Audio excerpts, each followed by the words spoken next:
Hey everybody, welcome back to my channel. In today's video, I'm going to be sharing my recipe for this fluffy, this moist and delicious pineapple upside down cake. I went ahead and I took my original sponge cake recipe and I adapted it just a bit so I could put this amazing recipe together for you all. This right here was a requested recipe by someone, so I wanted to go ahead and share this recipe so this way you guys could see how to make this at home. The first thing that we're going to do is go ahead and prepare our pan that we're going to make our pineapple upside down cake in. So into the bottom of my pan, I'm going to go ahead and add in my butter, and at this point I'm going to go ahead and sprinkle on my brown sugar. Now when you're making the topping for your pineapple upside down cake, you definitely need that brown sugar, so this way it can melt up very well and it can get nice and gooey on the top.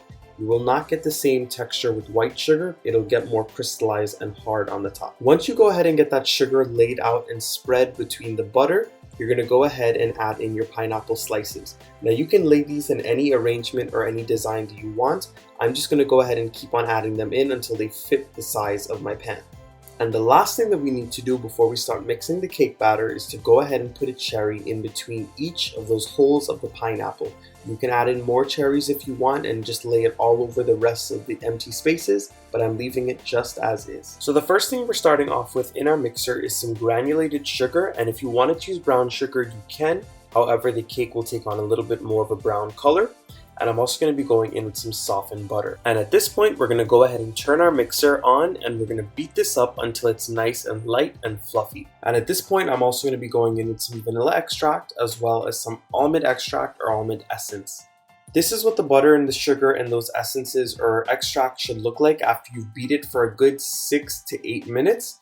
It should be nice and light and fluffy, and it should be white in color. Of course, if you're using brown sugar, it's not going to be this light in color, but you'll see the texture change. Now this part is totally optional, but I'm going to be adding in some freshly grated nutmeg just because that is my preference and my family loves the taste. But if you don't want to add in any spices and you want to make it plain, feel free to do so. I'm also going in with a little pinch of salt as well as my baking powder at this point. And at this point, you're going to start to mix this mixture again and you're going to slowly stream in 1 egg at a time. All of the ingredients and the measurements will be left in the description box right below this video, so make sure you click on that drop down menu and everything will be there in the precise quantities so you could put this recipe together. At this point, I'm going to start alternating some ingredients into this mixture.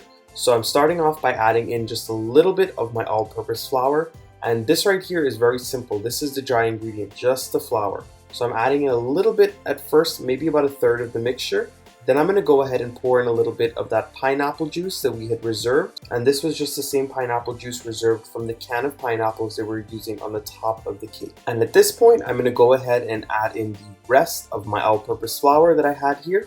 And once that flour is mixed up, I'm going to be going in with a little bit of whole milk. And if you didn't have whole milk, you can replace this with more pineapple juice, or you can even use evaporated milk. So at this point, now that I've already prepared my dish in the beginning, all I have to do is pour my batter straight into that baking dish. Now I have my oven preheated to 325 degrees. I like to bake this cake on a slower, lower heat because I find that this cake burns very easily because of the sugar content. Once you get the batter into the pan, you're going to go ahead and spread it out nice and evenly. Make sure you do not have any of that juice peeking out.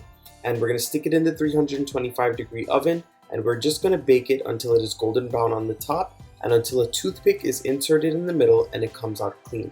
I ended up baking this cake for about 25 to 30 minutes, but your time will vary depending on your oven and depending on the heat that you have in your house. Now once your pineapple upside down cake comes out of the oven and you know that it's done by sticking a toothpick in the middle and letting it come out clean, all you want to do is go ahead and invert it on your cake platter onto a large circular plate or any serving dish right away. The reason why you want to do this while it's hot is because that butter and the sugar that you made the topping with is still nice and hot and warm and soft. If you were to let it cool down, that mixture is going to get hard and sticky, and then it's going to make the entire cake stick onto your pan, and it's going to be a mess and it's not going to be good at all. So once you get it out onto your serving dish, you can go ahead and cut it as big or as small as you want. Trust me, you're going to be wanting to eat only big slices because this was such a delicious cake. I could not believe myself that I took a very simple Guyanese sponge cake recipe and I made it and transformed it into a delicious and fluffy pineapple upside down cake. So if you all enjoyed this recipe today, please go ahead and give it a big thumbs up. Subscribe to my channel if you are not subscribed yet. Drop those comments down below. Let me know what you'd like to see next, and I will be seeing you guys very soon in one of my next videos.